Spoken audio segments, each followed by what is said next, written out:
Please take your seats quickly, ladies and gentlemen. Thank you. Hi guys, and welcome to oneminutetennis.com. In today's session, I want to talk to you about the face of the racket and where on the racket face, ideally, you should make contact with the ball, and how by using the same contact point as the professional players, you can add power and yet also consistency into your strokes. Now, if we ask most people where on the racket they should make contact with the ball, almost everybody says they should make contact in the middle on the sweet spot. But this should be called the okay spot, because there's a better place and a much worse place. To understand this, I need to explain a little bit about the speed of the racket during the swing, and also what happens when we make contact with the ball in different places on the racket face. First of all, the speed of the racket. On a typical forehand stroke of the pro players, then the throat of the racket just above the handle here will be traveling about 20 miles per hour, about 32 kilometers an hour. But the tip of the racket here will be traveling about 80 miles per hour, about 148 kilometers an hour. So there's a tremendous difference in the speed of the racket depending on where it is, and therefore on the force that it exerts on the ball. If you want to feel this for a moment, then just take the racket and gently move it and tap your hand there, and then make the same motion and tap your hand here. And the force at the top of the racket is considerably more than the force down here near the throat of the racket. So if we hit the ball closer to the top of the racket, we exert much more momentum, force, and therefore control on the ball.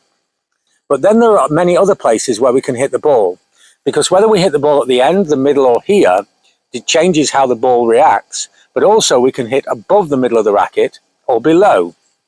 If I hit the ball above the middle of the racket face will open as I lose the collision with the ball. When I hit the middle of the racket, I win the collision and the racket face remains constant. But if I hit above the middle, the racket face opens and will lose control of the ball, and the ball will go high and float or miss.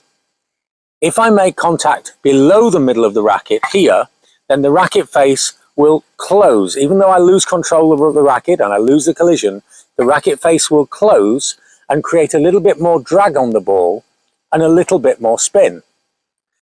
Now let's put these two effects together.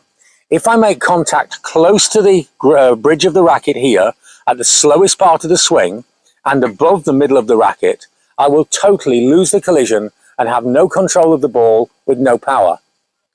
If I, on the other hand, make contact below the middle of the racket and close to the racket head at the fastest part of the swing, then now I will smother the ball, the racket head, I'll lose the collision, but the racket head will close and drag the ball with more topspin, and yet the extra momentum and force of my swing will impart enough power on the ball to hit it harder and retain control.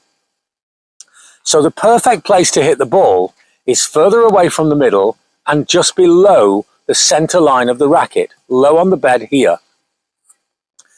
If you do that, you'll get more power and you'll get more consistency, because if this is the worst place to hit the ball and this is the best place to hit the ball, then we're now trying to hit the ball as far as possible away from the bad place to make contact with the ball.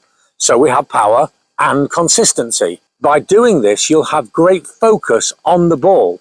The focus on where to hit the ball means that you'll have great focus on the tennis ball itself, and so better concentration on contact, which is where it's all at. This really is an excellent way of adding power and consistency to your game. It takes a little practice, but it has very large rewards. I hope this makes sense. I'd love to know how it works for you or the players that you work with. And remember, if you want to practice this, have a look at our partners, playyourcourt.com.